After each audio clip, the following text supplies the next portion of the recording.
Donc nous avons terminé 3 matières, algèbre de Boole, algèbre linéaire, calcul matriciel et calcul itératif. Et voici ici une matière un petit peu différente. Ce n'est pas tout à fait du calcul, c'est plutôt de la réflexion autour du traitement de données. C'est l'algèbre relationnelle. Donc, pour y accéder, comme d'habitude, sur Moodle, vous descendez et vous allez jusqu'aux ressources, lien vers les syllabus, voilà. Et ici, vous avez donc voilà, le chapitre 15, algèbre relationnelle.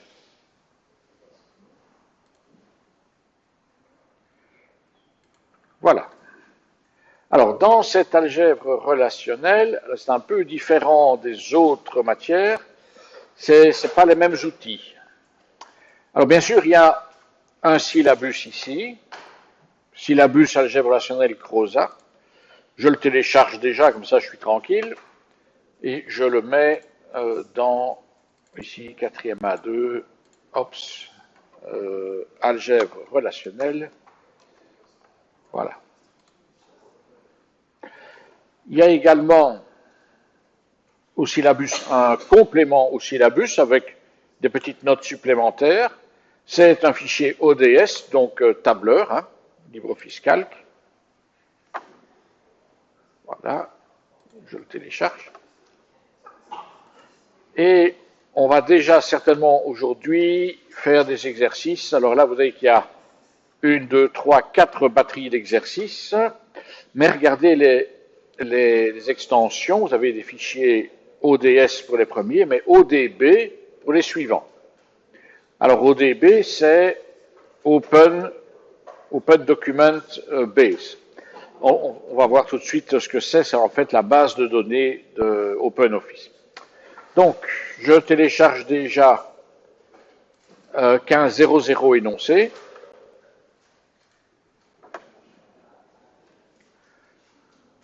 Et comme j'anticipe, je vais télécharger aussi le 15.10 énoncé. Là, c'est ODB.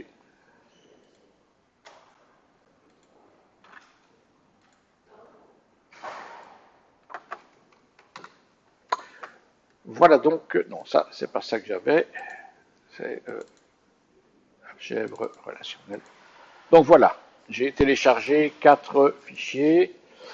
Et vous remarquez les couleurs des icônes. Quand c'est en vert, c'est extension ODS, qui est donc, ici je vois donc classeur Open Document, donc c'est LibreOffice en fait. Hein.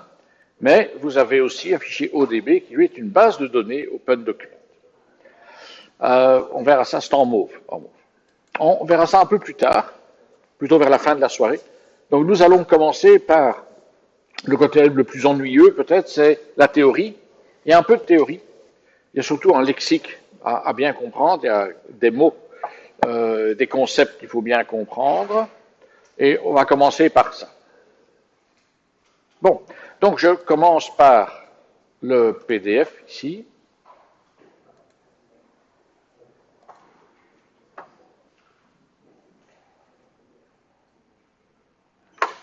Voilà.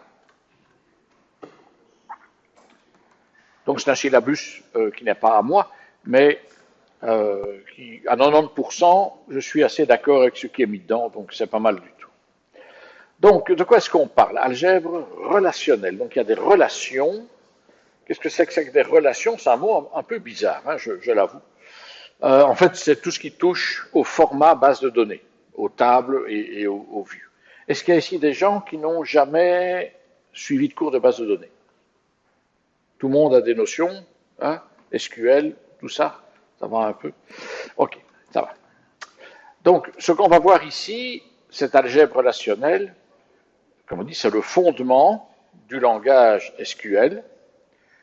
En quelque sorte, l'algèbre relationnelle, c'est de l'algèbre, donc c'est des expressions qu'on écrit, qui veulent dire quelque chose, bien sûr.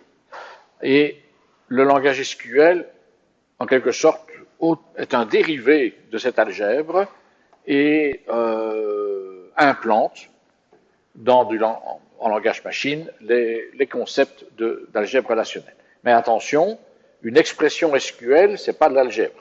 Ça en découle, mais l'algèbre, c'est ça l'idée, vous avez un problème qui est posé, vous devez le résoudre sous une forme algébrique, donc donner les instructions pour résoudre le problème. Voilà. En SQL, quand vous avez un problème, vous écrivez une commande SQL.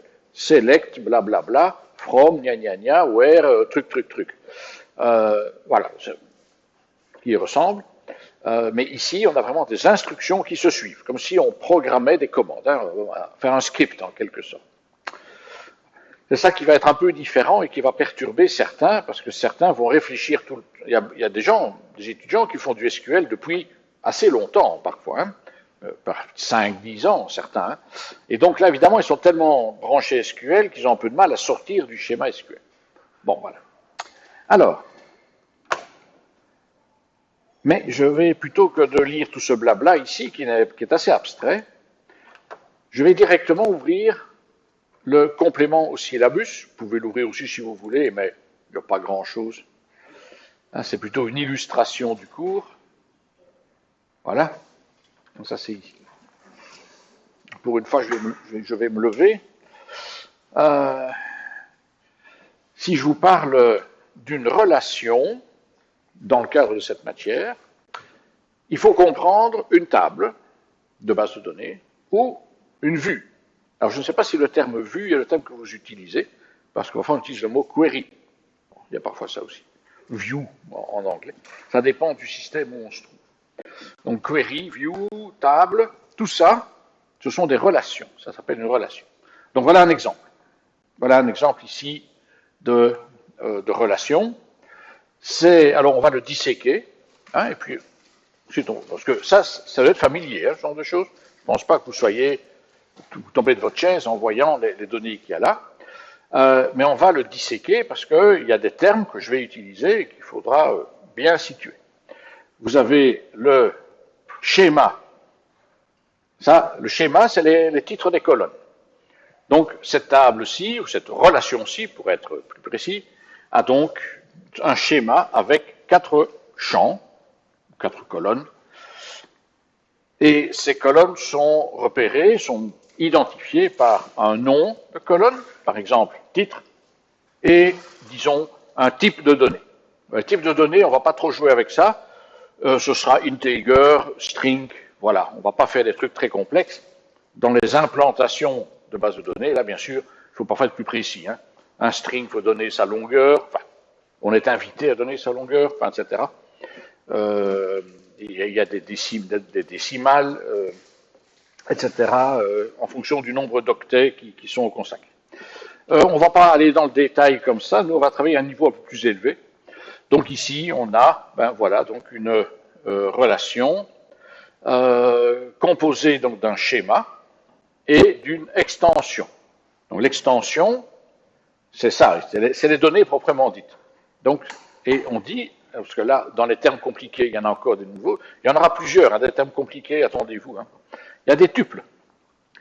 Une extension, c'est un ensemble de tuples. C'est quoi un tuple? En gros, c'est une ligne. Ou un enregistrement. Hein. On peut appeler ça comme ça. Je ne sais pas quel est le terme que vous utilisez au cours. Enregistrement, un record, mais plutôt enregistrement. Hein.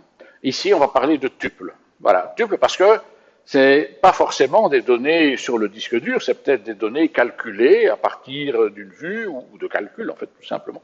Donc, on va parler de tuple, qui est un terme plus général. C'est quoi un tuple?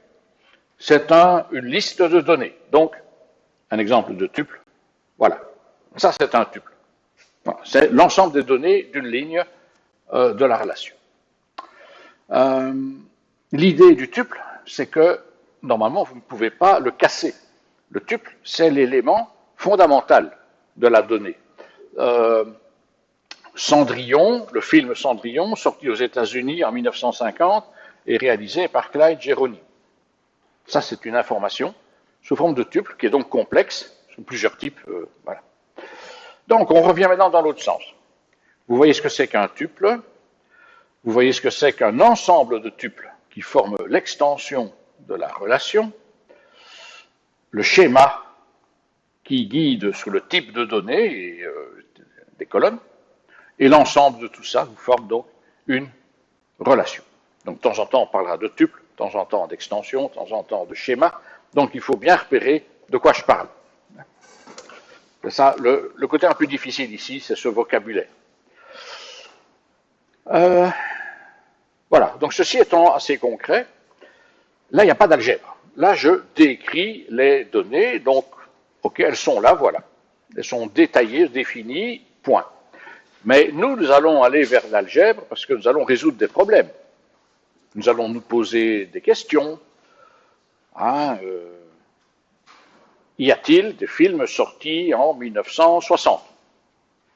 Combien de films sont sortis en 1960? Quelle est l'année où sont sortis le plus de films? Etc.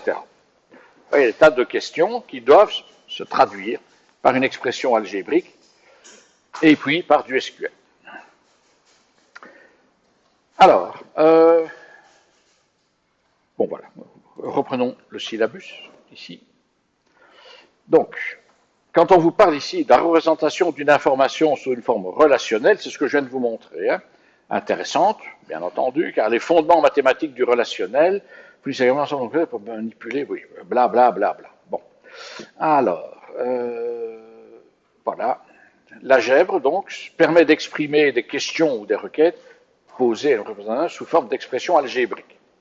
Donc, à la fin de cette matière, et ce sera comme ça dans le devoir, je vous donnerai une base de données et je vous poserai des questions sur cette base de données.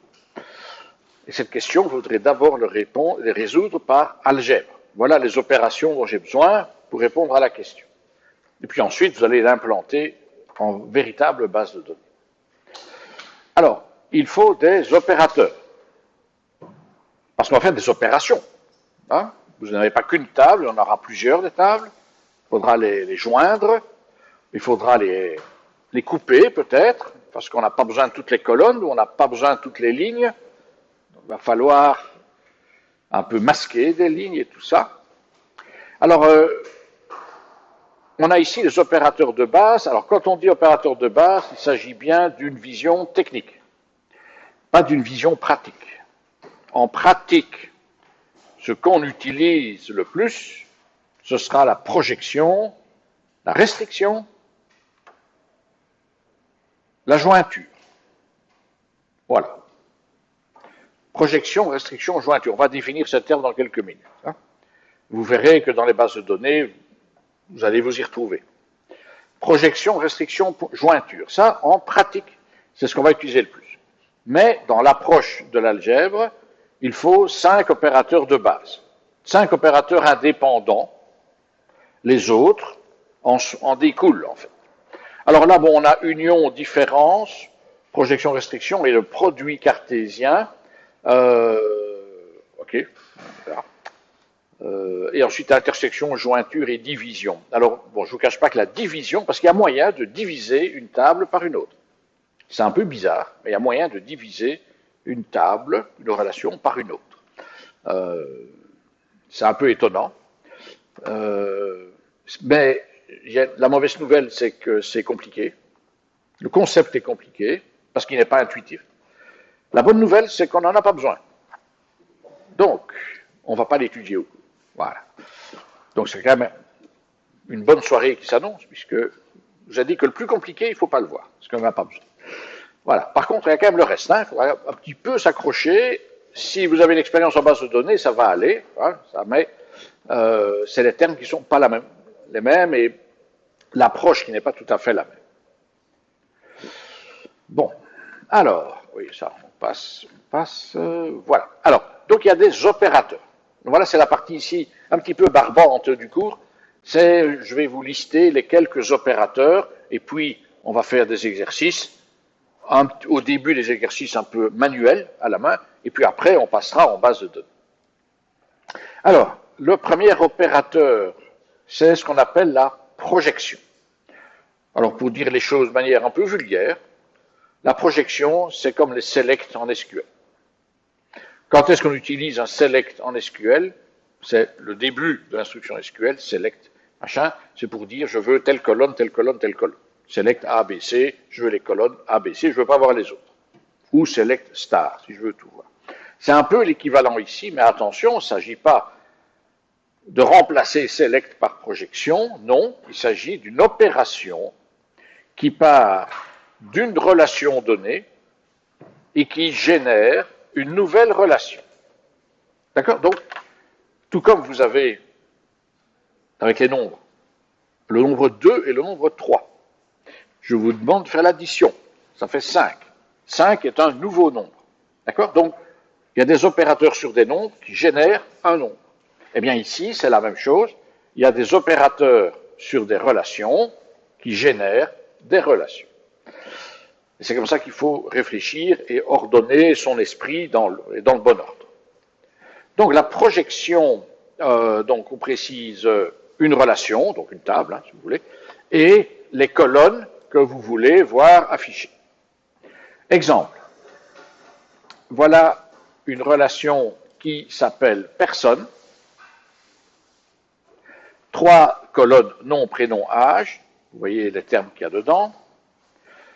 Et la projection est définie comme ceci.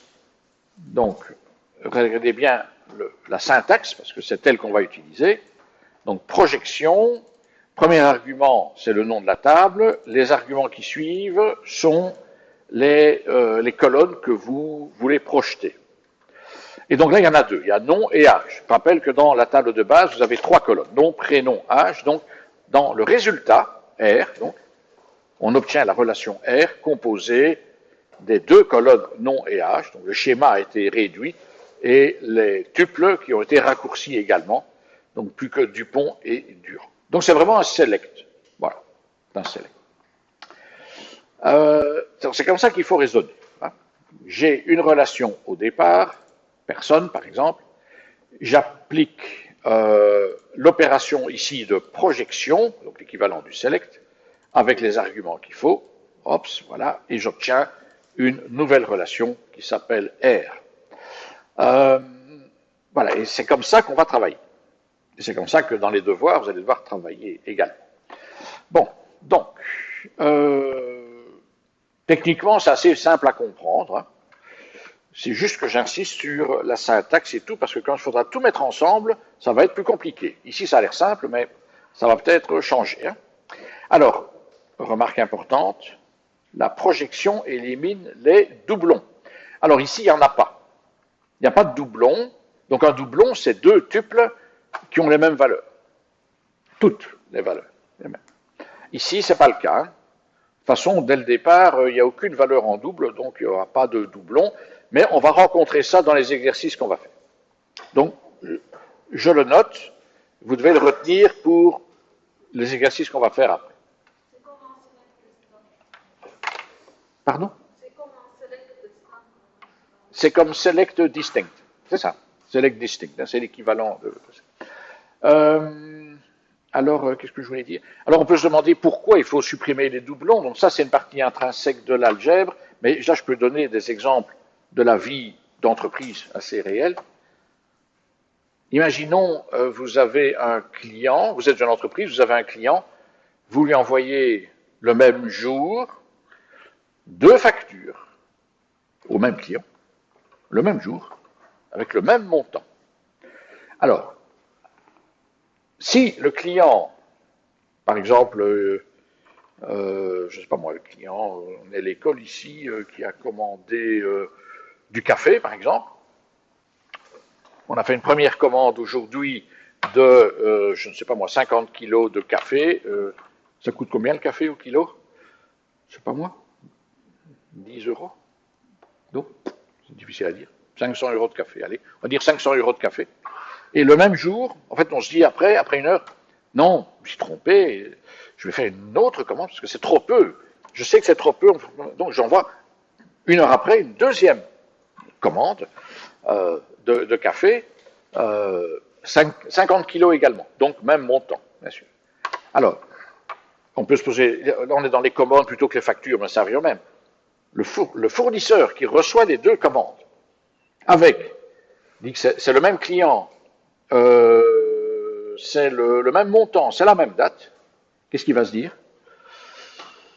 il va peut-être se dire, oui, il y a une erreur, là j'ai 2 fois la même chose. Donc le client a commandé 2 fois.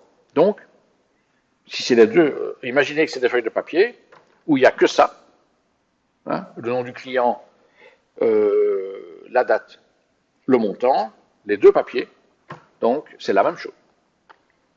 Hein, c'est simplement, tiens, on a fait en double, c'est comme si j'avais fait une photocopie. Quoi. Bon, c'est pas parce que je fais une photocopie d'une feuille qu'il y a 2 fois la commande, évidemment, non. Non, et donc là, le fournisseur qui reçoit ça, il va sans doute ne prendre qu'une seule des 2 feuilles. Donc il y a un problème. Donc, mais en fait, il n'y avait pas de problème, puisque moi, j'ai délibérément commandé 2 fois du café. Parce que ce n'est pas 50 kilos dont j'ai besoin, mais 100 kilos. Donc j'ai commandé 2 fois 50. Le même jour. Comment est-ce qu'on résout ce problème?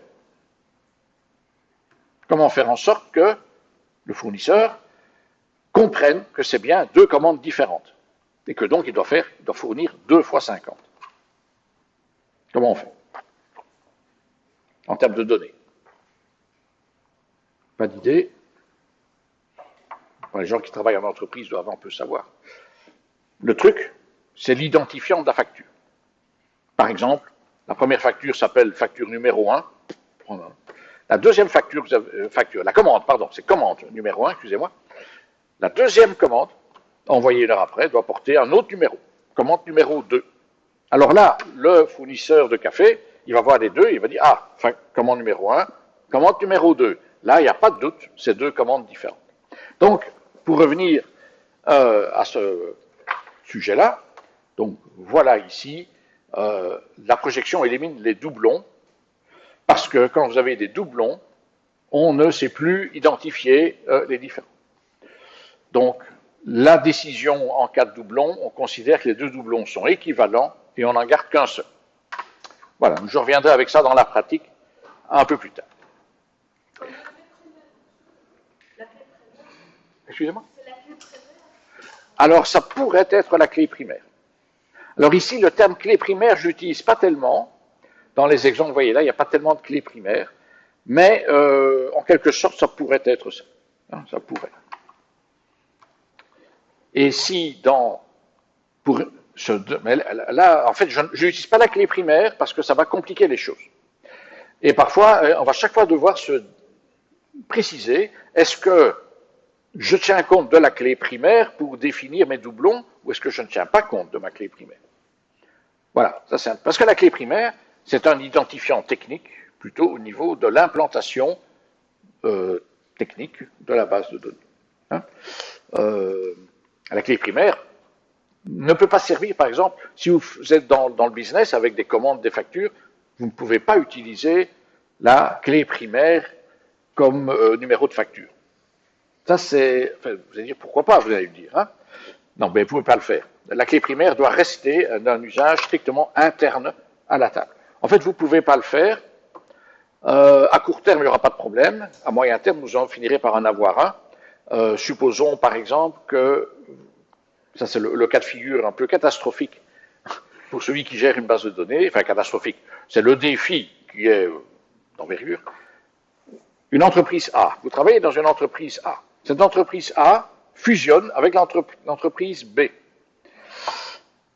Fusionne, ça veut dire à terme un seul système informatique, un seul système de paiement, de suivi de factures, enfin, etc. Alors imaginez un peu, l'entreprise B existe, elle a déjà elle-même envoyé des factures, vous allez fusionner les factures de l'entreprise B avec les vôtres, une seule table de factures et pas 2 tables, si c'est possible, parce qu'il y a beaucoup de conditions pour y arriver.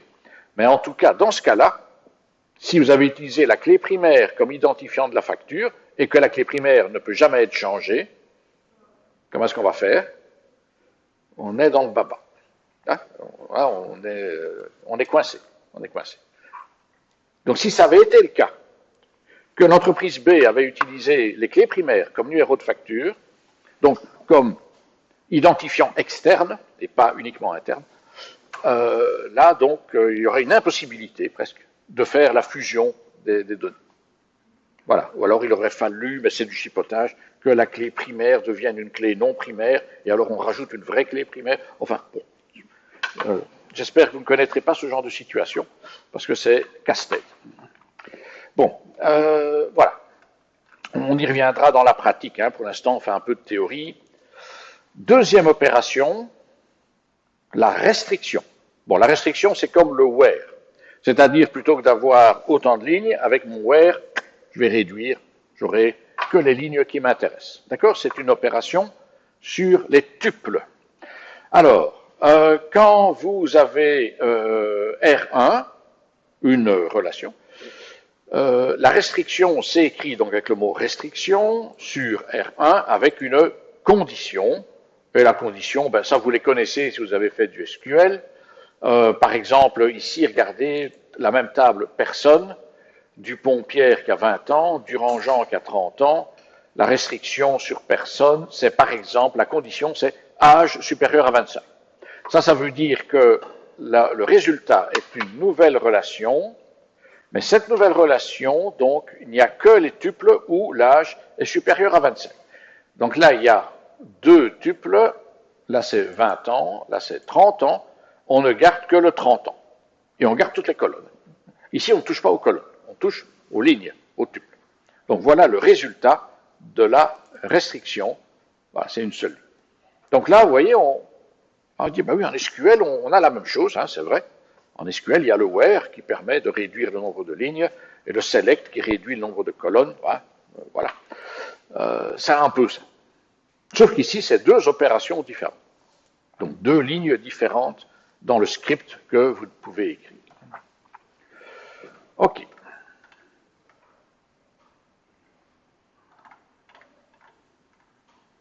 Et alors, enfin, non, faux espoir. Il y en aura d'autres après. Mais avant de faire des exercices, voilà ici une définition du produit. Le terme exact, c'est produit cartésien. Mais comme il n'y a pas d'autre produit que le produit cartésien, on peut l'appeler produit. Voilà, c'est plus facile. Alors là, par contre, vous avez besoin de deux relations en entrée, parce qu'on va faire le produit de deux relations. Alors là, c'est quelque chose qui en fait existe en SQL, mais qu'on n'utilise pas souvent. Donc, le produit de R1 par R2 produit une relation R3, enfin une relation, ayant pour schéma, donc les colonnes, la juxtaposition des relations R. Donc, si R1 a son schéma, R2 a son schéma, R3, c'est l'ensemble des deux, voilà, concaténés, si vous voulez. Et pour tuple, l'ensemble des combinaisons possibles entre les tuples de R1 et ceux de R2. Alors là, c'est par contre un peu moins habituel. Ça, on va regarder un peu plus près. Prenons un exemple. Oui, la syntaxe, c'est très simple. Hein. Syntaxe, c'est ça. Voilà. Alors, là, j'ai besoin de deux relations au départ. Alors, on a deux relations, deux tables qui n'ont pas de point commun, pour l'instant. Personne et voiture. Le produit des deux, homme, non, c'est pas homme, c'est personne, hein, et voiture, et quelques petits bugs, malheureusement.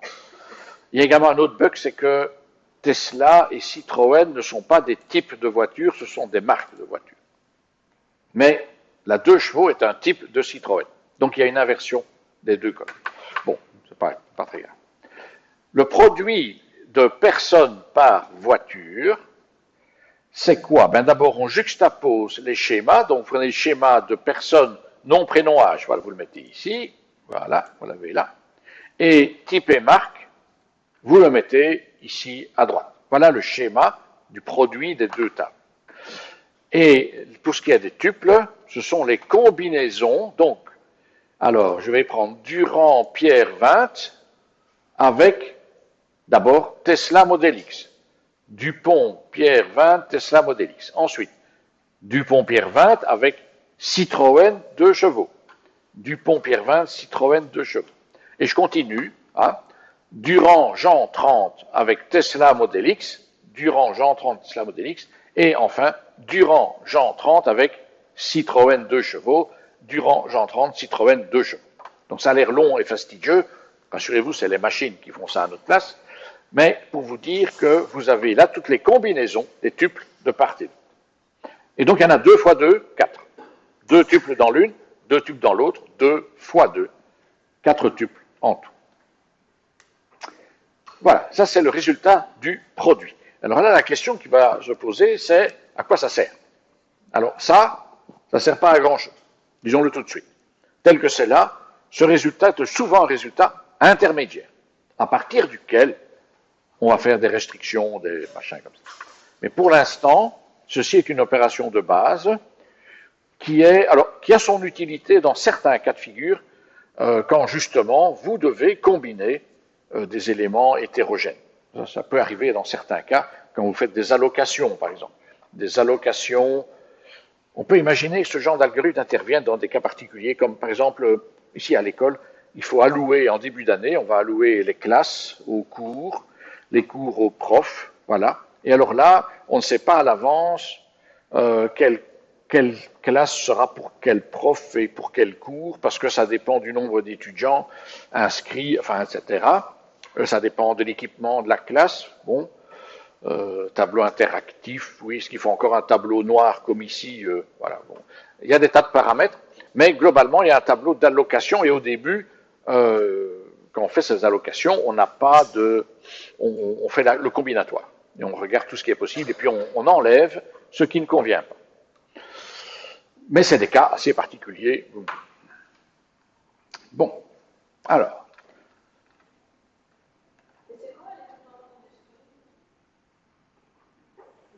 From. From. Vous connaissez le from? From, c'est from my table, hein, par exemple. Mais ici, ce sera tout simplement, là c'est quoi les deux relations? Elles s'appellent personne-voiture. Si c'était dans une base de données, on dirait ici, donc select star, from, personne, virgule, voiture. C'est tout. Mais on n'utilise pas souvent, parce que souvent il y a le join qui va intervenir au milieu, hein, qui donne un résultat plus évolué et plus précis et plus utile. Hein. Voilà. Mais ça existe en SQL. Hein. Et pour le débutant, moi j'ai été très surpris parce que un jour aussi j'ai appris le SQL. Hein. Je suis aussi passé par là. Je suis pas né en connaissant le SQL. Donc, en entreprise, j'ai appris le SQL et connaissant pas encore tous ces petits trucs, voilà, j'arrive, c'est mon boss qui me disait, tiens, écoute, entraîne-toi un peu, un peu la recherche de, je ne sais plus quoi là, c'était trouver un client qui avait telle caractéristique, machin, donc je vais faire des jointures avec 3-4 tables, et j'arrive à un résultat avec 2000 lignes, quoi. Ben, je dis, moi je m'attendais à 5 ou 10 lignes, oui, raisonnablement, il fallait trouver 5 clients à peu près, oui, c'est ça. Et pourquoi est-ce que tu as 2000 lignes? Ben, je ne sais pas pourquoi j'ai 2000 lignes. Ben, parce que tu n'as pas fait une jointure, tu as fait un produit cartésien, tu as oublié de mettre un join, oui, parce qu'on écrivait en toutes lettres. On a oublié de mettre, ah oui, j'ai oublié de mettre un join, j'ai été distrait, ben oui, voilà. Ben, je ne connaissais pas encore tous les réflexes. Mais ça surprend. Hein. Donc, si vous avez un résultat avec trop de lignes, c'est que vous avez oublié une jointure quelque part. Bon. Mais vous verrez, on fera ça tout à l'heure avec la base de données. Vous verrez que c'est très facile et ça marche comme ça. Bon. Voilà. Le produit cartésien est rarement utilisé seul, mais c'est la base de la jointure, c'est vrai. Je rappelle, je l'ai déjà dit, le nombre de tuples de lignes. C'est le nombre de tuples d'une table fois le nombre de tuples de l'autre. Le nombre de colonnes, c'est le nombre de colonnes d'une table plus le nombre de colonnes de l'autre. Voilà. Bien. Alors, pour un peu s'écarter de la théorie, on va faire un peu de pratique. Donc, ceci, je le mets momentanément. Voilà. Ici. Oui, ceci, on y reviendra après. On va ouvrir le fichier tableur 1500, énoncé.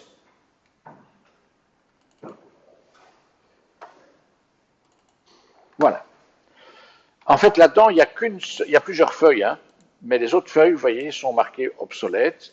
C'est parce que là, c'était à l'époque où je voulais faire encore tout dans Excel, à l'époque, même les restrictions, les projections, et puis finalement, je me dis, c'est pas intéressant, autant faire ça dans une base de données, ça va plus vite, et voilà. Et donc c'est pour ça qu'il n'y a que le premier qui va nous intéresser, le drill. Donc là, on va faire du drill. Donc c'est des trucs un peu répétitifs, mais c'est pour s'entraîner. Hein. C'est comme apprendre à écrire, ben, il faut écrire. Hein, pour apprendre à écrire, il faut écrire, c'est casse-pied, mais il faut le faire. Et voilà donc, alors on regarde ça de loin, il ne faut pas s'inquiéter, hein, il semble qu'il y a beaucoup de choses, ça va aller, on ne va pas tout faire. Ce qu'il faut ici, c'est plutôt voir de quoi on part et où on va. Alors, vous avez à gauche ici les données de base. Vous avez une relation R, une relation S, une relation U, V, W et W', mais je ne pense même pas qu'on va l'utiliser. On va surtout utiliser R, en fait. Et alors, on va commencer, ben ici, on peut faire la première colonne. Vous avez restriction ou projection. Je propose même de commencer par la projection. On va suivre l'ordre du syllabus. Donc, la projection, c'est le select, hein, c'est de sélectionner des colonnes. Donc, voilà l'instruction que je vous demande ici. Vous prenez R, là, on voit R, et on va y mettre on va projeter les colonnes B et C. D'abord, on va se demander, ça existe au moins. R existe, et il y a bien des colonnes B et C dans R. Il y a 4 colonnes A, B, C, D. Voilà les valeurs. Des valeurs que j'ai prises expressément assez sèches, arides. Ça veut dire que vous allez être obligé de réfléchir. Parce que les chiffres ne vous parlent pas. Hein, comme ça. Ne me parlent pas, moi non plus d'ailleurs. Hein. J'aurais pu mettre des mots, hein, des trucs sympas, voiture, Coca-Cola, machin. Mais ça, c'est trop facile. Donc, on va prendre des chiffres, comme ça, vous êtes obligés de réfléchir. Bon, donc, voilà. Alors, à partir de ça, quelle est la projection RBC? Donc, je prends R, je ne considère que les colonnes B et C, eh bien, elles sont déjà prêtes, elles sont là. Et pour ce qui est des tuples, c'est tous les tuples, mais rien que pour les colonnes B et C. Donc, la projection, c'est, je fais simplement, oui, c'est manuel, hein, on travaille manuellement ici, copier-coller des valeurs, donc ici, hein, voilà. Donc, la projection, c'est sélectionner juste 2 colonnes avec tous les tuples. Avec tous les tuples. Comment? C'est juste ça, mais là, ça a l'air simple. Mais vous allez voir, ça va se compliquer. Hein. Ici, on voit tous les opérateurs séparément. Et puis après, on va commencer à combiner les opérateurs. Et là, vous allez transpirer un peu plus. Ça, je vous le dis tout de suite. Vous allez presque demander pardon. Voilà. Donc la projection, c'est assez simple à faire. La restriction ne va pas être tellement plus compliquée, surtout si vous avez l'habitude un peu du SQL. Donc, alors regardons ici les restrictions. Ça, c'est les where. Donc également sur R. Et alors, je ne veux voir que les tuples où A est supérieur à 2. Bon, regardons un petit peu ici. Voilà R, voilà A. Supérieur, c'est strictement supérieur. Hein. Donc, j'ai A qui vaut 1. Non. 2. Non, parce que c'est strictement supérieur. 3 et 4. Ah oui, ça c'est bon. Donc, ça, c'est ces 2 tuples-là. Voilà, c'est ces 2 tuples-là que je dois mettre ici. Voilà, copier-coller. Ici. Ce qui est mis là, on peut enlever. Opération unaire, ça veut dire on a besoin au départ d'une seule relation et à l'arrivée on a une seule relation. Voilà, voilà, ok. Donc ça c'est la restriction assez simple. Alors, deuxième, on prend R, on a B supérieur à 3 et D inférieur à 4. Bon, B supérieur, strictement supérieur à 3, il n'y en a qu'une, c'est ici, c'est 4. D inférieur à 4, ben on a de la chance, là, D est inférieur à 4, donc le résultat c'est un tuple, il n'y a pas, voilà, il n'y en a pas d'autre, il n'y en a pas d'autre. Le dernier, là on voit D est inférieur à 4 ici, mais là malheureusement, B n'est pas supérieur à 3, il est égal à 3, il n'est pas supérieur, donc tant pis. Alors, prenons la suite. B supérieur à 3 ou C égale à 3. Ok, attention, ça se complique. Là, il risque d'en avoir un peu plus, parce que déjà, il y a un ou, donc c'est une condition plus large, ça va inclure plus de cas de figure. B supérieur à 3. Voilà, il y a celle-là. Bon, à la limite, je la copie déjà. Ça, c'est fait. Et C égale 3. Ah, il y en a une, c'est ici. C égale 3. Hop, copier, coller. Voilà, donc ça, c'est le résultat d'une restriction. Petite question, est-ce que l'ordre des tuples est important? Donc dit autrement, si j'avais mis les deux tuples dans l'autre sens, est-ce que je peux dire que c'est la même réponse ou pas? Parce que quand c'est avec les chiffres, si je vous demande combien font 2 plus 3, c'est 5. C'est rien d'autre. Il n'y a qu'une seule réponse. Et ici, est-ce qu'il n'y a qu'une seule réponse possible, celle-là, ou bien est-ce que je peux, par exemple, changer l'ordre des tuples ou changer l'ordre des colonnes? Qu'est-ce qu'on répond? C'est une question parfois un peu difficile parce que on peut avoir des arguments pour et des arguments contre. En fait, il faut savoir que dans l'algèbre relationnelle, l'ordre des tuples n'est pas important. Donc, que ce soit classé comme ça ou trié autrement, c'est le même résultat. D'accord? Idem pour les colonnes. Que les colonnes soient ABCD ou BCAD, ça n'a pas d'importance. C'est le même résultat, c'est les mêmes données. Donc ça, c'est important aussi. Et je vous raconterai un jour. Donc c'est important, et ça veut dire qu'il faut, si vous construisez une base de données, avec des gens qui n'ont pas l'habitude de construire des bases de données, tout le monde n'est pas informaticien, vous risquez, et je peux essayer, là je fais une petite, je vais regarder ici, ouais. Je peux regarder celle-ci par exemple, c'est juste pour avoir un exemple un peu sérieux, hein. Donc je fais une petite parenthèse. Là vous avez une série de commandes dans un magasin de sport. C'est des commandes d'entreprise, donc les montants sont assez élevés. Voilà, des entreprises. Donc c'est un magasin de sport, style Decathlon, hein, et les commandes, c'est pas Monsieur Tout le Monde qui vient faire du lèche-vitrine. C'est des entreprises, des clubs de sport, des CPAS, des écoles qui viennent commander du matériel. Donc c'est des montants assez élevés. Et donc pour ça, il y a un vendeur qui s'occupe de la commande jusqu'au moment où il est sûr qu'elle arrive chez le client et que le client est content. Hein, donc c'est du B2B. Voilà. Alors, ici, de nouveau, on pourrait se dire, je répète ce que je viens de dire, que l'ordre n'est pas important. Donc, je pourrais, par exemple, dire ici au tableur, comment est-ce que je peux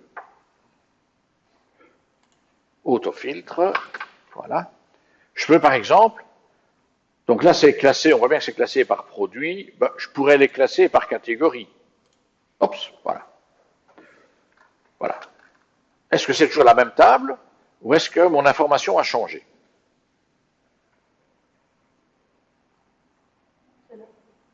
Normalement, c'est la même table. Alors moi, j'ai connu une situation où je me suis fait enguirlander parce qu'on m'a dit tu ne pouvais pas trier, alors ce n'était pas la même table évidemment, tu ne peux pas trier. Maintenant que tu as trié, hein, on a perdu une information. Alors, je vous dis tout de suite, c'est un cas, il y a un bug dans le concept, hein, parce que moi, je n'ai rien à me reprocher et j'ai le droit de trier une table. Hein, franchement, un pays libre. Hein. Ce serait quand même débile qu'on vous empêche de trier une table. Je ne trie pas pour jouer, je le trie parce que j'ai besoin de repérer certaines informations. Donc la personne, qu'est-ce qu'elle a perdu en fait? Parce qu'on était à plusieurs, hein, c'était une table partagée. Hein. Donc, on était à plusieurs et la personne, en fait, avait encodé, elle avait encodé à la main, parce que c'était un tableau Excel, enfin Google Sheet, enfin peu importe. Elle encodait ici, derrière. Et pour elle, l'ordre d'encodage, alors, il faut savoir que, bon, c'était pas des produits chez Decathlon, quoique je pourrais, bon, je pourrais dire. Imaginez que l'ordre soit différent. Bon, je ne sais pas mettre, je vais trier par couleur peut-être, voilà, pour avoir un ordre un peu aléatoire. Voilà, ça c'est pas mal. C'est un ordre aléatoire et tout. Mais imaginez que la personne qui encode, donc qui va rajouter des trucs ici, se dise, bon, quand je vois le nombre de commandes, je crains une rupture de stock pour certains produits. Donc, j'encode en me disant, le premier qui a commandé, ben, il aura le stock, puis on va regarder le deuxième, ces combinaisons de plongée, mais il y en a peut-être d'autres, voilà, il y en a encore ici. Celui-ci, il aura ses combinaisons de plongée, à condition qu'il y en ait encore assez quand le premier aura été servi. D'accord? Donc il y a, parce que comme il y a beaucoup de commandes qui arrivent, on va se retrouver en rupture de stock temporaire, c'est pas grave. Mais il faudra dire au client, patientez quelques jours, le temps qu'on réapprovisionne. Mais si vous commencez, donc là vous comprenez, la personne avait encodé, voilà, et puis moi j'ai commencé à jouer avec les catégories, et bien, mais alors maintenant, voilà, les deux commandes sont là, je ne sais plus qui a commandé le premier maintenant. Et je voudrais quand même que celui qui a commandé le plus tôt soit servi d'abord. Ok, où est le bug? Est-ce que moi j'ai fait une erreur en triant? Quelle est l'erreur? Ça, c'est une solution. Il aurait fallu, en effet, un numéro de commande. Voilà. Donc, il faut toujours donner, dans des cas pareils, un ID, un identifiant, qui permettra de repérer l'ordre de commande, ou alors vous mettez la date. Vous pouvez aussi mettre la date. Ça va aussi servir. C'est même plus précis, la date, un peu moins lisible, mais voilà. Ou vous mettez les deux. Vous pouvez faire ça aussi. Donc, il faut bien comprendre que implicitement utiliser l'ordre qui est ici pour une autre chose, comme faire des réservations, les stocks insuffisants, machin, c'est mauvais. C'est une mauvaise conception de la table. Donc c'est pour ça qu'il ne faut pas hésiter à mettre des identifiants. Alors bien sûr, il y aura la clé primaire qui va vous aider. La clé primaire, si c'est... Attention, tout le monde ne crée pas des bases de données avec des clés primaires. Vous, oui, parce que vous avez été bien élevé. Vous êtes venu ici à l'école pour ça. Mais ce n'est pas le cas de tout le monde. Il y a des gens qui, vous verrez, peuvent faire des tableaux sans identifiant. Et donc voilà, là on a le problème. Donc voilà, n'hésitez pas, toujours. Le mieux c'est encore mettre une date. Même, on ne sait pas à quoi ça va servir, mais une date, mettez une date, la date d'encodage, et ça va déjà vous aider beaucoup. Vous ne le savez pas encore, mais ça va vous aider.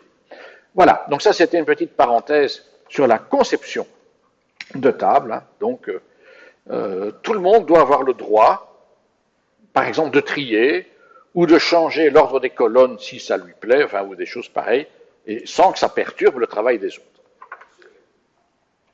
Oui. Oui. Comment j'ai fait? Ah oui, oui.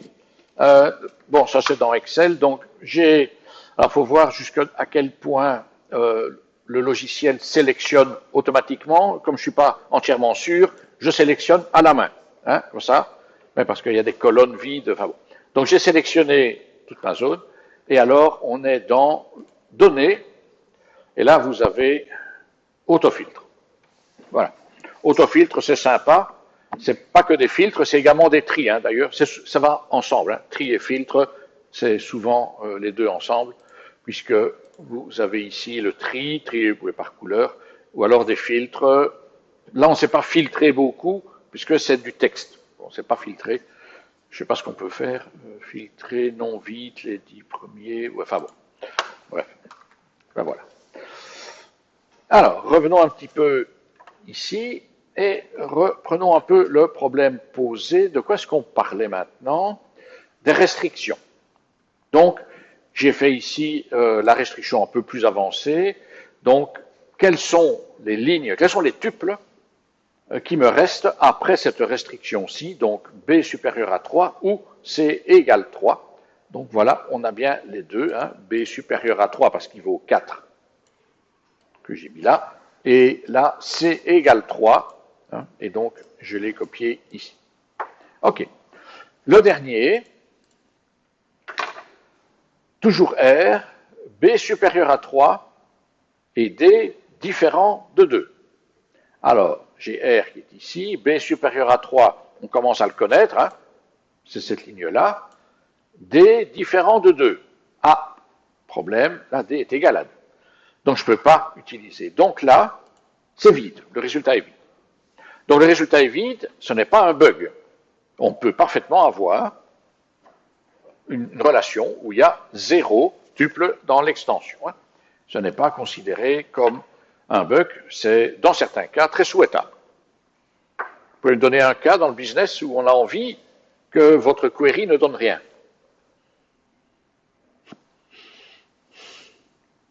Oui, parce qu'en général, c'est contraire au sens commun. En général, on fait une query pour avoir quelque chose.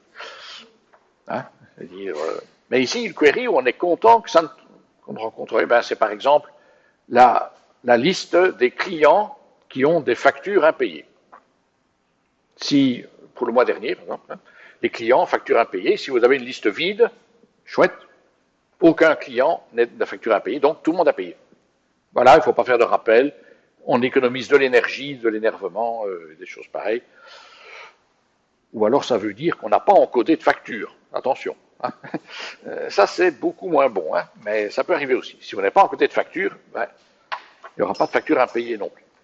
Mais bon, voilà, donc c'est des cas tout à fait normaux dans la vie quotidienne. Ok, dernier point avant de reprendre un peu la théorie, c'est le produit. Alors là, je vais séparer en deux. Voilà. Le produit est ici. Le produit, c'est quoi? Alors, attention, parce que là, on a un effet combinatoire. Donc, je prends d'autres données, c'est U et W. Alors, je suis désolé, mais c'est un peu plus bas ici. U est là, W est ici. Alors, produit donc UW. D'abord, le schéma. Le schéma, quand on a un produit, c'est le schéma de l'un plus le schéma de l'autre. Donc, c'est DIJM. Voilà. Les tuples, c'est toutes les combinaisons de l'un par l'autre. Alors, on ne va pas, parce que ça va faire beaucoup. Il y aura combien de tuples ici? U a 3 tuples, W a 3 tuples, 3 fois 3, 9. Résultat, 9 tuples. Bon, alors on va un peu accélérer, parce que on ne va pas les faire un à un, hein. Franchement, pas très intéressant. Regardez, hein, je prends ici le premier U, copier, coller, pour une valeur de M, ben, il y a quoi? Il y a 1, 2, 3, 1, 2, 3, ça sera 1. Voilà, 1, 1, voilà. Donc voilà déjà mes 3 premiers tuples. On continue, hein, ceci, on va le copier, encore ici, et encore ici. Là, ce sera 2, et là, ce sera 3. Voilà, parce que donc, sur W, vous avez bien 1, 2, 3. Donc là, on a toutes les combinaisons des tuples de U avec les tuples de W. Et normalement, il n'y a aucun doublon. Il n'y a aucun doublon.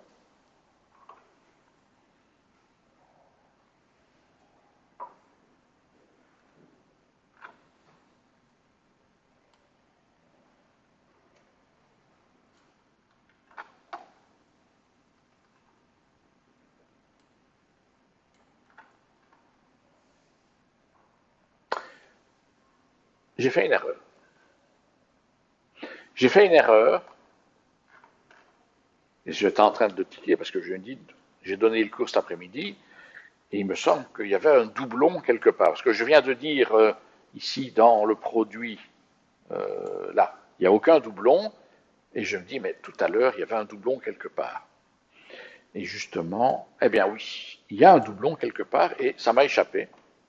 Donc j'ai fait une erreur tout au début, quand on a fait la projection. Ça c'est le tout premier. Projection, c'est le select. On a fait la projection de R avec donc les champs B et C. B et C que j'ai reproduit ici. Et là, il y a une erreur. Est-ce que vous voyez cette erreur?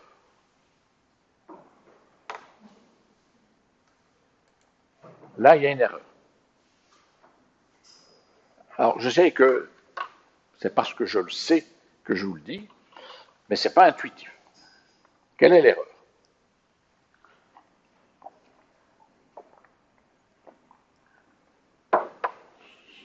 Personne ne voit?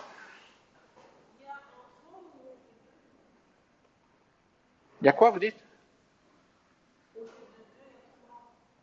Au lieu de 2, il y a 3. Où ça? Non, pas ici. Hein. Non, l'erreur, c'est qu'il y a un doublon. Voilà, il y a 3-1 ici, et il y a 3-1. Ah, attendez un peu. Non, hein, attendez. Là. Moi, je n'ai pas fait d'erreur en faisant mon copier-coller quand même. Hein. Par contre, l'erreur, c'est de n'avoir pas nettoyé. Alors, pour nettoyer, je peux bien sûr simplement enlever, voilà, parce qu'on fait, on fait ça à la main, hein, c'est pour s'entraîner manuellement, hein, si vous voulez. Mais en passant, je vous signale que ça existe dans le tableur. Regardez, je sélectionne ma table avec ma relation, avec les doublons, et vous avez un outil, alors il faut que je le trouve, c'est les outils de données, voilà, il est là. Dans données, vous avez doublon, qui n'est pas mal fait, il est mieux fait que dans Excel. Alors, je demande de comparer des lignes, bien sûr. Les données contiennent, là, les en-têtes des colonnes. Ça veut dire qu'on ne va pas travailler sur BC.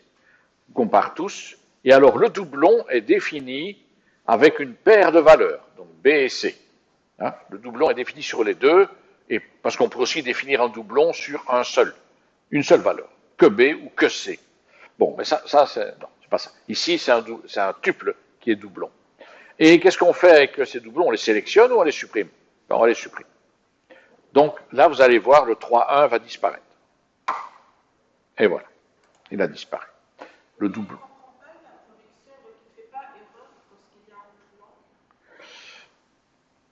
Mais en fait, la projection, moi, je l'ai faite à la main par un simple. Mais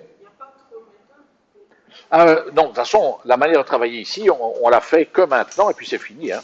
On fait ça ici, c'est pour s'entraîner avec projection, avec le vocabulaire, en fait, pour comprendre l'idée de produit. On le fait une fois à la main, puis après c'est fini. Hein. Donc non, là, je n'ai pas d'autre façon de faire. Pas ici dans le tableur. Il faut aller dans une base de données, si vous voulez ça. Alors, je vais insérer cellule vers le bas. Et voilà. Ok, donc là, je pense que j'ai fait le produit. Ok, très bien. Ben, on va encore revenir. On va voir la suite des opérations. On a vu quand même 3 fondamentales. Hein, projection, restriction et produit. Alors maintenant, on va en voir une un peu plus subtile, qui est la jointure, qui est en fait un mix entre le produit et la restriction. Donc la jointure, c'est une opération binaire donc portant sur 2 relations. La jointure de R1 et R2 étant donné une condition, donc regardez la syntaxe ici, hein, important, voilà. La jointure, ça demande 2 relations et une condition, qui peut être complexe, hein, bien sûr. De même domaine, produit une relation R3 ayant pour schéma la juxtaposition des deux schémas des schémas des 2 relations, donc c'est comme un produit, mais pour tuple, l'ensemble de ceux obtenus par concaténation des tuples de R1 et R2, vérifiant la condition C. Donc c'est comme un produit, sauf que les produits, c'est bête et méchant, on fait toutes les combinaisons possibles. Ici, on ne va garder dans la jointure que ceux où la condition est respectée. Et la condition peut être n'importe quoi, mais en général, la condition, va lier une ou l'autre colonne de R1 avec une colonne de R2, en général. Alors, exemple. Personne ici, attention, ça a un petit peu changé, vous avez... Ah non, pardon, n'a pas changé. Nom, prénom, âge, c'est la même chose.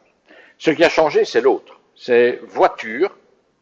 Voiture ici, vous avez toujours type, marque, et vous avez propriétaire. Ça, c'est une colonne en plus.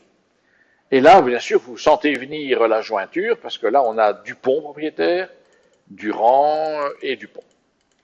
Dans la réalité, il faudrait des clés, des ID, clés primaires, des numériques.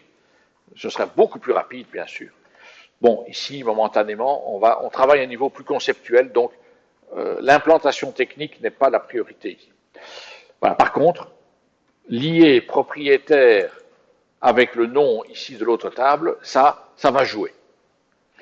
Et donc on a bien Dupont et Durand dans une table et Dupont et Durand dans l'autre, donc on va faire une belle jointure. Et le résultat de cette jointure sur le nom ici, qui doit être égal au propriétaire ici, ça va fournir combien de lignes, combien de tuples dans le résultat? 6. 6, c'est le produit. Hein. Le produit, ce serait 2 fois 3, 6. Mais là, c'est une jointure. Donc, il y aura moins que 6. En fait, la réponse, vous pourriez me dire, c'est, a priori, je ne sais pas. Enfin, on peut faire l'imbécile, parce qu'ici, il n'y a que 2 ou 3 lignes. Alors, évidemment que tout le monde peut le voir, mais dans la réalité, on a beaucoup plus. Hein. Dans la réalité, on ne sait pas le dire. C'est entre 0 et le produit des tuples. Donc, entre 0 et 6. Ça, c'est la réponse. Entre 0 et 6, il n'y a pas de règle pour dire, tiens, le résultat aura autant de tuples. Non, ça, vous ne savez pas dire. C'est un calcul qui se fait tuple par tuple. Donc, on ne sait pas le dire comme ça. Il y en aura 3 ici, en fait. Hein. En fait, vous aurez la voiture qui va s'allonger avec les données de Dupont, le prénom et l'âge, etc. Donc, le résultat, c'est ceci. Voilà, alors l'ordre de nouveau n'est pas tout à fait bon, mais on a bien Dupont-Pierre 20, voilà, qui est propriétaire d'une Tesla, Dupont-Pierre 20 est propriétaire d'une Citroën 3C, bon, etc. Voilà, donc bien entendu, quand il y a une jointure, il commence à y avoir des données redondantes. Hein. Pierre 2 fois, Pierre Dupont est plusieurs fois, mais c'est parce qu'il a plusieurs voitures. Donc c'est normal. Et ce ne sont pas des doublons. Alors, la syntaxe pour cette opération, vous avez jointure. Le nom de la première relation, qui est personne, le nom de la deuxième, on peut les intervertir, hein, qui est voiture, l'ordre n'a pas d'importance. Et alors la condition, ici c'est une condition, on fait une égalité entre deux champs. C'est assez classique, mais il n'y a pas que ça. Donc personne.nom doit être égal à voiture.propriétaire. Voilà. Et alors, on obtient ceci. OK. Voilà. Bien entendu, pour celui qui s'y connaît en SQL, il sait bien que la jointure, c'est l'opération donc pour rassembler les informations dispatchées entre plusieurs tables et alors référencées la plupart du temps par des clés étrangères. Bon. La jointure n'est pas une opération de base, elle peut être écrite en combinant le produit et la restriction, c'est vrai. Et qui jointure, oui, bon, pas important, exercice, pas important. OK. Alors, on va retourner faire quelques exercices de jointure, mais j'aimerais d'abord voir avec vous les petits cousins de la jointure. Alors, premier petit cousin, la jointure naturelle. Alors là, c'est comme une jointure, sauf que la condition n'est pas donnée. Quand il est mis jointure naturelle, la condition n'est pas mise. Bon, pourquoi? Parce que on va alors, puisqu'elle n'est pas mise, on va dans ce cas-là, c'est pour alléger l'écriture, on va se dire que simplement les colonnes qui ont le même nom, donc on va faire l'équivalence des colonnes qui ont le même nom dans les deux tables. S'il y en a. Par exemple, dans l'exemple, plutôt le contre-exemple, c'est ici. Là, vous avez deux tables, mais il n'y a pas les colonnes de même nom. Donc, on ne peut pas faire de jointure naturelle, parce qu'il n'y a rien qui naturellement match. Si on fait une jointure, il faut dire explicitement, c'est bien ici, personne.nom qui est égal à voiture.propriétaire. Bon, ça c'est pas naturel, il faut l'écrire. Mais si ça avait été le même nom de champ, on aurait pu le faire. Ça, on verra des exemples, tout à l'heure. Bon, donc, ça c'est la jointure naturelle.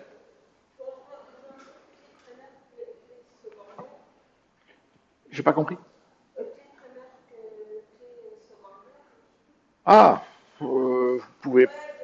Oui, on pourrait, mais ici, vous voyez, on ne parle pas tellement avec des clés, ici, hein, vous avez vu. Hein. On skippe un peu ce problème-là, qui est plutôt un problème d'implantation et d'optimisation de l'implantation pour la vitesse de traitement. Hein, ici, vous voyez, on fait des jointures sur du texte. Il faut avouer que ce n'est pas optimal, hein, sur le plan technique, on est bien d'accord. Ça peut se faire, mais ce n'est pas propre. Ça va sur des petites bases de données, mais quand vous avez des milliers d'enregistrements, ça va aller de mal en pis. Hein. Donc voilà. Bon, jointure naturelle, c'est quand vous avez donc dans chaque table des colonnes de même nom. Alors, très important, la jointure externe. Donc, il faut d'abord comprendre la jointure interne, c'est celle qu'on vient de faire, c'est la jointure interne. Mais il peut y arriver, on va prendre un exemple. Prendre l'exemple ici. Voilà. Attention, ça a un peu changé. Vous avez la relation personne avec trois lignes, trois tuples. Donc il y a Dupont-Durand qu'on connaît bien, et puis il y a Martin en plus. OK. Voiture est ici, il y a trois voitures au lieu de deux. Non, pardon, il y a toujours trois voitures. Il y a toujours de la Tesla de Dupont, la Citroën 2 chevaux de Durand, et il y a une Citroën 3 chevaux qui n'a pas de propriétaire. Donc, si vous faites une simple jointure interne, il y aura combien de tuples dans le résultat?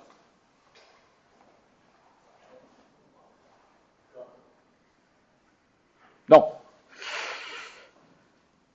Donc là, évidemment, il faut observer. Hein. On va faire une jointure sur, bien sûr, les mêmes colonnes, hein, nom et propriétaire. Non. 2. On serait arrivé par essai et erreur. 2 tuples dans le résultat. Voilà. En fait, il n'y a plus que Dupont qui a une voiture, donc il y aura pour lui une ligne, et Durand qui a une voiture aura une ligne. Voilà. Martin n'a pas de voiture, pas de ligne pour Martin, et la Citroën 3 chevaux n'a pas de propriétaire, pas de ligne, pas de tuple pour la Citroën 3 chevaux. D'accord? Ça, c'est la jointure interne. La jointure interne suppose que l'on arrive à faire une correspondance et se limite à ça. D'accord? Donc, le résultat, comme vous avez pu le voir d'ailleurs le cas précédent, là, le résultat d'une jointure interne, c'est une relation complète. Donc, tout est rempli. Tout est rempli, il n'y a pas de vide. Tout est rempli. Mais, voilà, ça n'est pas toujours possible. Donc, quand je reviens ici, là, on a une valeur vide, par exemple. Déjà, ça commence à sentir le brûlé. Ben, bon. Alors, la jointure externe, justement, c'est pour combler ce genre de problème. Donc, où est-ce qu'on est ici? Voilà, une jointure est une opération qui entraîne, pas toujours, mais souvent, la perte de certains tuples. Donc, ceux qui appartiennent à une des deux relations, mais qui n'ont pas de correspondance dans l'autre. Voilà, Martin n'a pas de voiture, pas de correspondance, donc il n'est pas dans la jointure. Donc alors, ça c'est embêtant, parce qu'alors on perd et dans la jointure interne on aura une table complète, mais ceux qui n'ont pas trouvé de correspondance ont disparu. Et ça peut être embêtant. Ça peut, hein, ça dépend du problème que l'on résout. Ça peut être embêtant. Donc dans certains cas, il est nécessaire de pallier cette lacune.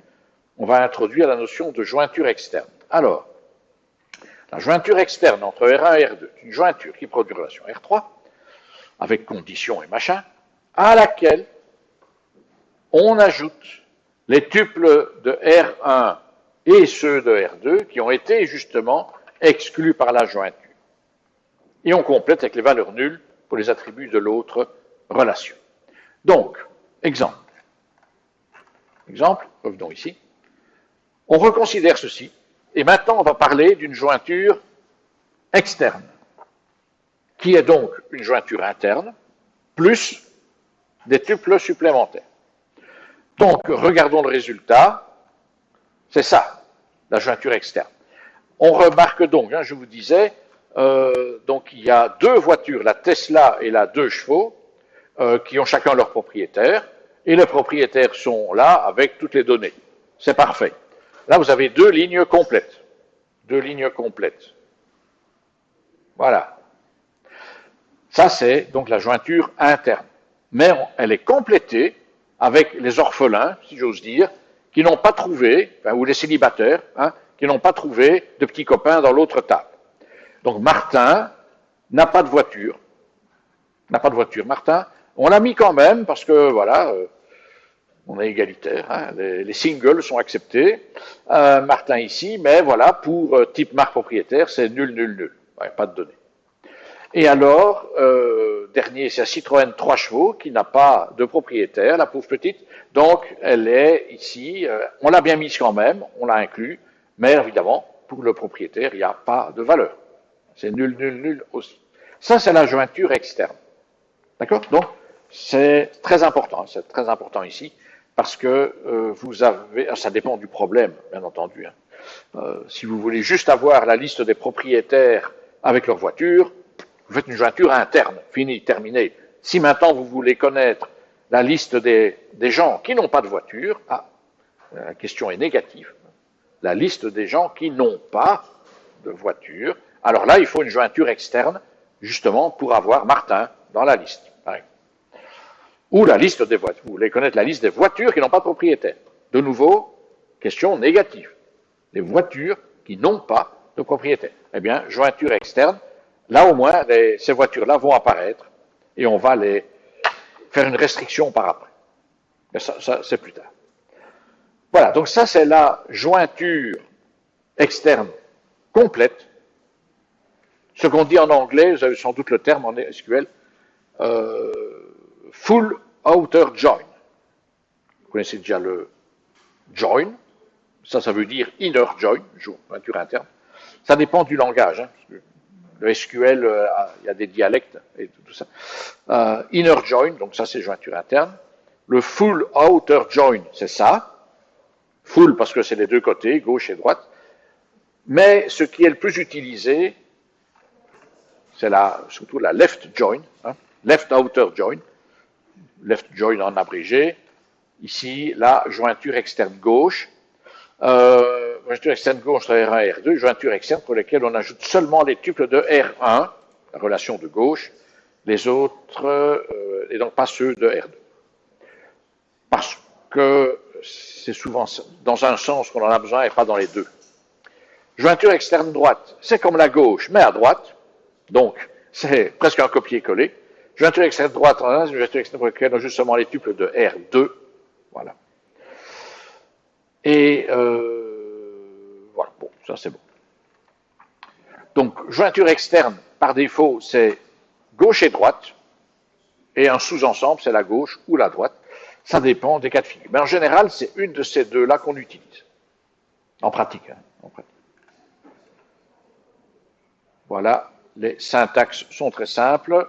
Jointure externe gauche ou jointure gauche, parce qu'alors forcément que c'est externe. Jointure externe droite ou jointure droite. Voilà. Donc, je vous ai montré ici. Ça, c'est donc, je termine avec cet exemple, parce qu'on va passer à un exercice un peu plus concret. Ça, c'est donc le full outer join, jointure externe complète.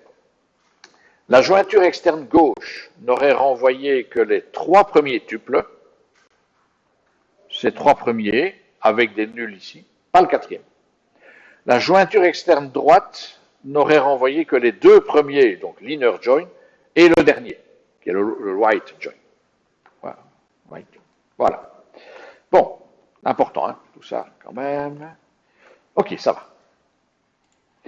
Alors, on va faire ça en pratique. Où est-ce qu'on est là? Tout ça ici, on a fait. Intersection, division, produit, jointure. Alors, qu'est-ce qu'on va joindre? R et U. Et U est ici. Sur base de la condition RD égale UD. Il s'agit donc ici, puisque vous avez une colonne D dans R, la même colonne D dans U, ok? C'est là-dessus, ça arrive souvent, hein, que l'on fasse la jointure là-dessus. C'est donc une jointure naturelle. Ça, c'est la jointure naturelle. Sauf que là, on ne l'appelle pas jointure naturelle, on explicite ce qu'on veut faire, mais le fait de prendre toutes les colonnes communes et faire l'égalité, c'est jointure naturelle. Bon, il y a D, voilà. Alors, regardons un peu ce que ça donne. Le schéma, on a un petit peu triché, parce qu'on a mis A, B, C, D, I, J. Normalement, j'aurais dû mettre D 2 fois, hein, parce que c'est bien le schéma de R, 4 colonnes, et le schéma de U, 3 colonnes. 3 plus 4, ça fait 7. Hein, et là, je n'ai que 6. J'ai un petit peu triché. Mais le prof, il a le droit. Les étudiants, pas tellement. Voilà. En fait, c'est plutôt une distraction plus qu'autre chose. C'est pas vraiment une tricherie. Alors, la jointure sur base de ça, ben, il faudrait voir la colonne D. Où est-elle? Où est-ce qu'il y a la même valeur? Quelles sont les valeurs communes de R.D et U.D? Quelle est cette valeur? Le 2, hein? Le 2 qui est commun. Donc, la jointure va se limiter là où D vaut 2. Il n'y en a pas d'autre, hein, il n'y a que le 2. Hein. Donc, vous avez certainement ces deux-là qu'on va retrouver ici, et le 2 ici, bon, je n'ai même pas besoin de le copier, le 3, 4, voilà, comme ceci. Voilà. Donc, voilà ma jointure. On a bien D égale 2, etc. Donc, les autres tuples, ceux-là n'interviennent pas, et ceux-là n'interviennent pas non plus. Voilà. Donc ça, c'est la jointure assez classique. On va faire maintenant une jointure un peu plus subtile. Là, la condition est un peu plus avancée, mais rassurez-vous, on n'a que... C'est presque la même, hein, presque la même. Donc on ne va pas recommencer le raisonnement chaque fois. Mais on ajoute un « et » dans la condition. Hein, donc il y a RD égale UD, ça on avait déjà. Et en plus, dans la condition, on veut R.B supérieur à U.I. Alors ça, on va un peu regarder. R.B, donc je vais faire ça ici, puisque c'est déjà passé. R.B supérieur à U.I. Alors là, c'est ici, hein, c'est B égale 4, I égale 3. Donc c'est uniquement celle-ci. Hop, voilà. L'autre est rejeté, puisque B égale I. Or, on veut supérieur. Voilà. Donc, bien entendu, plus la condition est complexe et restrictive, moins il y a de résultats dans la relation finale, bien sûr. Alors, ici, jointure encore, RD égale UD, bah, donc c'est ça, hein, et RB différent de UJ. Pardon. RB différent de UJ. Alors, regardons un peu. RB, c'est ici. Le UJ, c'est ici. Où est-ce que c'est différent? Ben, c'est là. 3 est différent de 4.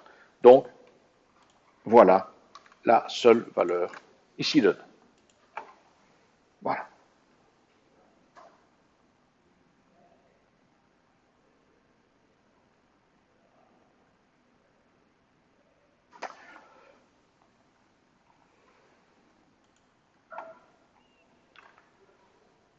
Alors, voilà pour la jointure.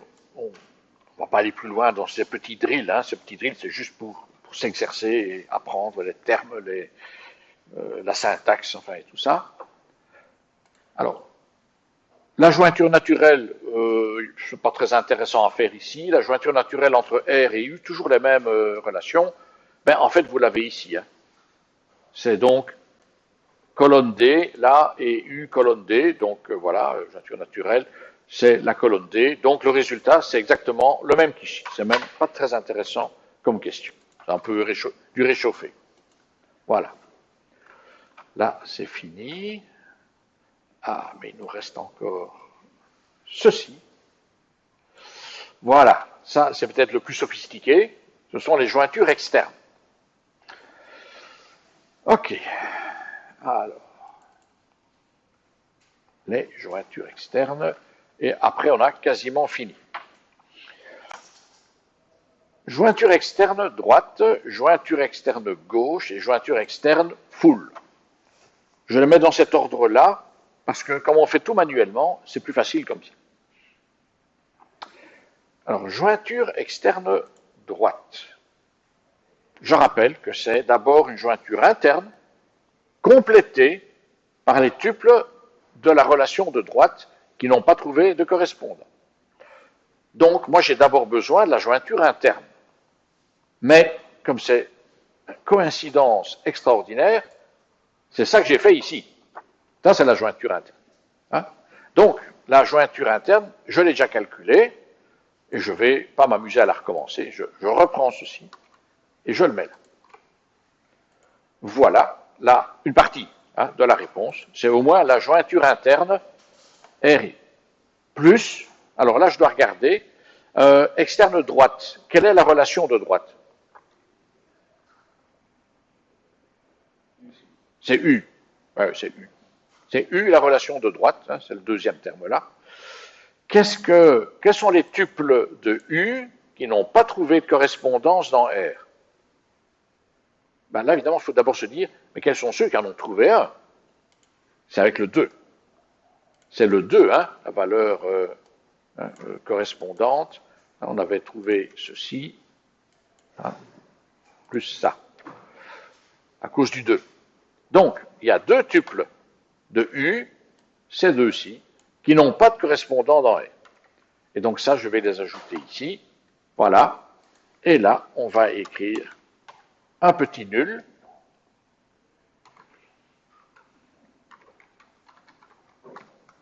Comme ça. Voilà. Ça, c'est la jointure externe droite. On refait la même chose pour la jointure externe gauche. Pas de changement dans les paramètres ici. Donc, de nouveau, c'est d'abord la jointure interne, auquel on ajoute les tuples de la table, de la relation de gauche, qui est R. Quels sont les tuples de R qui n'ont pas trouvé de correspondance dans D? Ben, c'est les deux premiers. Là, c'est 4, D égale 4. Il n'y a pas D égale 4 ici. Donc, ils n'ont pas trouvé de correspondance. Donc, je mets ceci, et là, je mets également petit nul ici. Voilà. Ça, c'est la jointure externe gauche. Et alors, enfin, ce n'est pas le plus compliqué, parce qu'il suffit de compiler tout ce qu'on vient de faire, la jointure externe full, ben, on prend la jointure externe droite, ops, et le complément ici, ops, on le met là, et voilà, ça c'est rapide. Enfin, c'est rapide quand on fait dans cet ordre-là manuellement. Hein, voilà. Voilà le résultat de la full outer join entre les deux relations. R. J'ai rarement utilisé dans ma vie. Hein, celle-là, j'ai rarement utilisé, mais elle est toujours enseignée. Bon, voilà. Elle a l'avantage d'être complète. Bien. Alors, qu'est-ce qu'il nous reste à voir? Semi-jointure, je ne sais même plus ce que c'est. J'ai oublié. J'ai vraiment oublié, je ne sais plus ce que c'est. Pour vous dire à quel point ça doit être important.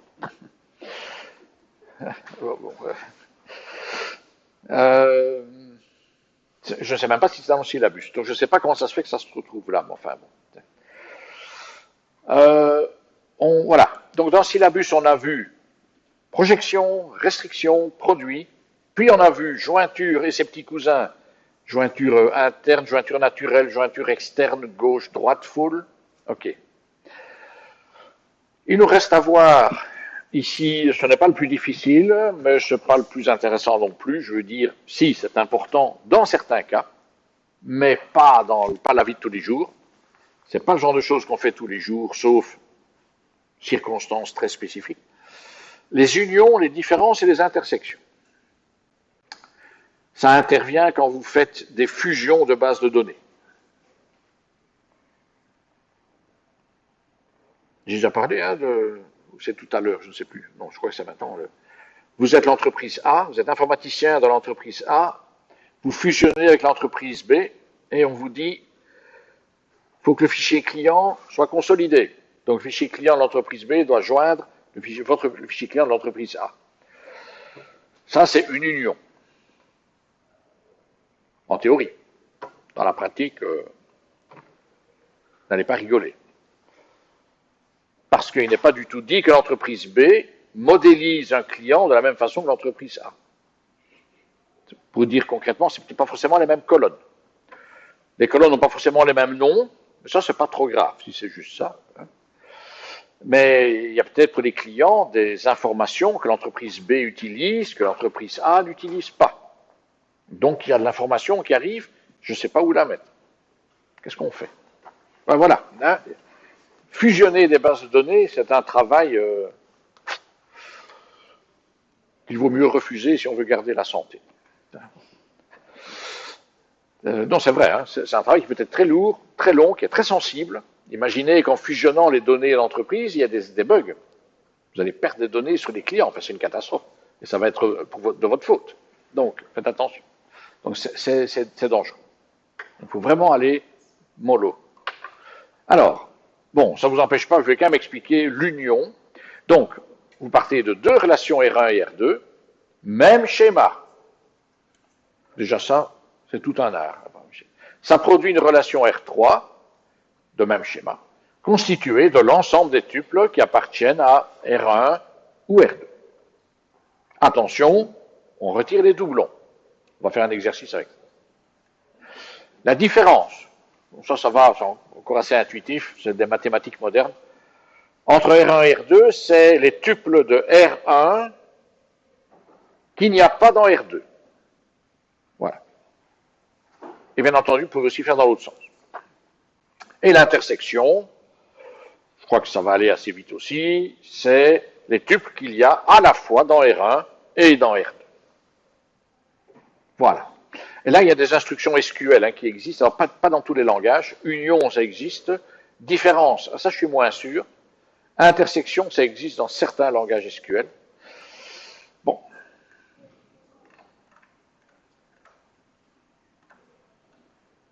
Oui, on va faire ça, c'est pas très intéressant.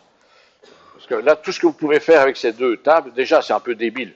Une table homme et une table femme, franchement, pour les différences qu'il y a. C'est bien sûr le même schéma, mais vous savez faire une union. Vous avez deux tuples et deux tuples. Vous avez 4 tuples à la fin, mais voilà. Les intersections, c'est rien du tout, c'est vide, et les différences, pas très intéressantes. Donc, c'est des mauvais exemples.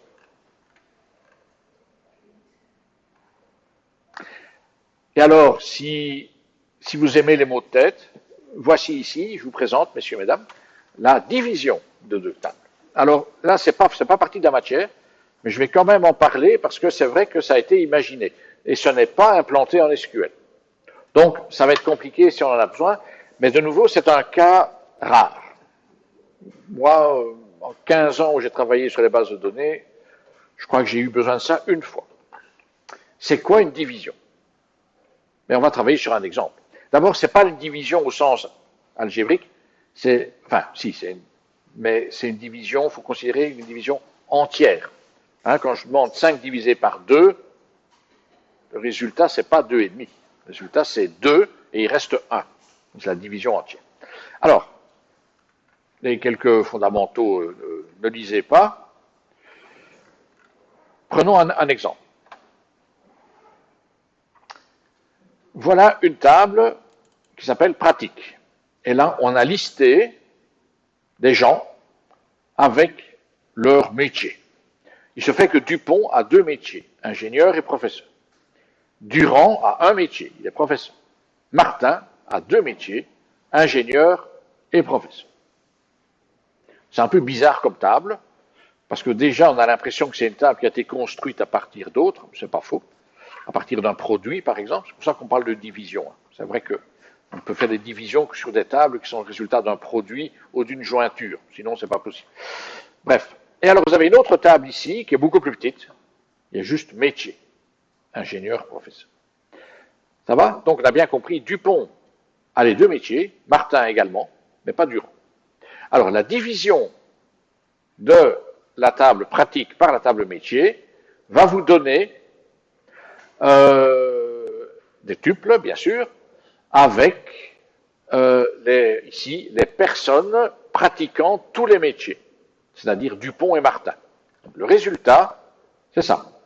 Voilà, Dupont et Martin. Dupont et Martin pratiquent tous les deux tous les métiers. Et donc, dans la division, c'est eux le résultat de la division. Durand, lui, ne fait que professeur, donc il n'est pas dans le résultat de la division, il est dans le reste de la division. Hein, ce qui reste quand faisant une différence par rapport. Voilà. Bon, c'est un cas très particulier. Hein, je veux dire, donc c'est pour ça que est compliqué à traiter et qui n'existe pas en SQL. Donc franchement, j'ai pas beaucoup d'arguments pour le faire ici en classe. Voilà. Donc voilà, la division permet de répondre à des questions du type donner toutes les personnes qui pratiquent tous les métiers de la relation métier, etc. Ouf. Ok. Alors, le renommage, oui, ça c'est accessoire, c'est pour donner des nouveaux noms aux colonnes, ça peut être pratique. Par exemple, quand on veut faire une union, ça peut être pratique. Vous avez 2 tables qui n'ont pas le même schéma, on va faire des renommages, comme ça ils auront le même schéma. Voilà. C'est un peu anecdotique. J'arrive à la fin du syllabus ici. Syntaxe, union, différence. Voilà, ça c'est tout le lexique que vous devez connaître. Ça se trouve ici avec la syntaxe. Et c'est, oui, ça c'est pas intéressant, pas intéressant. Voilà. Eh bien, avant la pause, nous allons terminer les petits trucs qui manquent ici. Il n'y a plus grand chose. Hein. Semi-jointure, je me souviens plus. La division, on ne va pas faire. Il nous reste en fait plus que l'union, la différence et l'intersection. Voilà. Dernier effort avant la pause. L'union.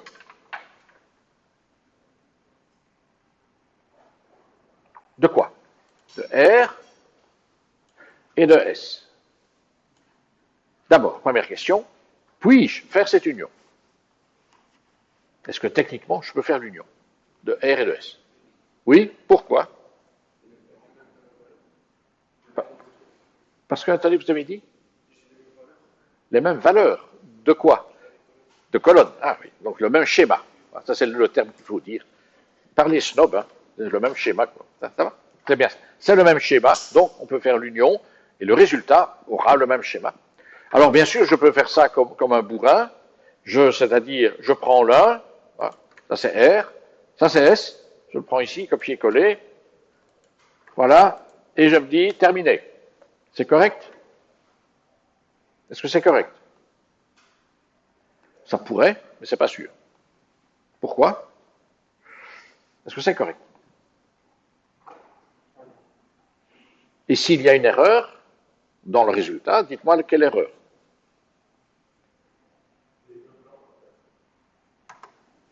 J'ai pas compris? Il y a des doublons, très bien. Voilà. C'est toujours la même chose. On l'oublie tout le temps, hein, les doublons. Je vois bien dans les devoirs, un étudiant sur 4 qui laisse traîner des doublons dans les résultats, c'est dommage. On va enlever ces doublons. En fait, ils sont là, hein, je les vois, hein, c'est 1, 2, 3, 4 qui a 2 fois, il y a 3, 4, 1, 2 qui a 2 fois. Bon, on va faire ça. pas demander. La machine est là pour travailler pour nous. Hein. Et franchement, on ne va pas le faire à la main. Donc, données, doublon, ligne. Les données contiennent des entêtes. Oui, comparer tout sur les 4, bien sûr. Et on supprime. Hop, voilà. Les doublons ont été supprimés. Permettez que je... Par contre, il m'a squetté mon beau tableau. Donc, je le remets. Hop, encore une fois. Voilà. Voilà. Ça, c'est l'union. Donc, il n'y a que 6 lignes. Différence. Ah, là, évidemment, il faut réfléchir un peu plus. La différence. Donc, R, si je puis dire, R moins S. R est là. Alors, donc, uniquement les tuples de R qu'il n'y a pas dans S. Ce tuple-là, il y est. Donc, il ne fait pas partie de la différence. 2, 3, 1, 4, il n'y est pas. Donc, copier-coller. Hop. 3, 4, 1, 2, il y est. Et 4, 3, 1, 2, il n'y est pas. Donc, je peux le mettre dans la différence. Voilà. Et on pourrait refaire ça dans l'autre sens. Différence S moins R. Enfin bon, je crois qu'on a compris. Hein. Et alors, l'intersection, là, c'est ce qu'il y a, les tuples qui sont dans les deux. Alors, 1, 2, 3, 4. Il est dans les deux, regardez, il est là 2 fois, donc il est à l'intersection. 1, 2, 3, 4. Hop, voilà. Qu'est-ce qu'il y en a d'autre? 2, 3, 1, 4. Non. 3, 4, 1, 2, oui. Oui, il est là aussi. Hein. Ah, il est là. Donc, 3, 4, 1, 2 est dans l'intersection. Ah. Voilà. Et alors, le dernier, 4, 3, 1, 2, il n'est pas là. Donc, voilà. Eh bien, je pense que nous avons terminé ceci. Ça tombe bien, c'est l'heure de la pause. Je regarde s'il n'y a pas, oui, le renommage, ça on laisse tomber. Voilà. On a fait un exercice de drill, donc vraiment à la main, des trucs un peu lourds comme ça, hein, mais ça permet de s'approprier les termes, enfin, et tout ça, quoi. Voilà. Alors, donc c'est terminé avec le 15.00. Je vous ai dit que les autres, c'est obsolète. Donc ça, je ferme. Il y a encore le complément, le syllabus complément, mais là, il n'y a pas d'exercice proprement dit. Vous avez là le lexique sur la relation. Vous avez un rappel des différents opérateurs. Voilà. Ils sont tous là. On va utiliser que ceux-là quasiment. Et là, c'est l'exercice qui est à la fin du syllabus, mais que j'ai sauté, que pas très intéressant, parce qu'on va faire d'autres exercices du même genre. Donc, on peut laisser tomber aussi. Voilà. Donc, ça, j'arrête. Alors, attendez. Je me mets...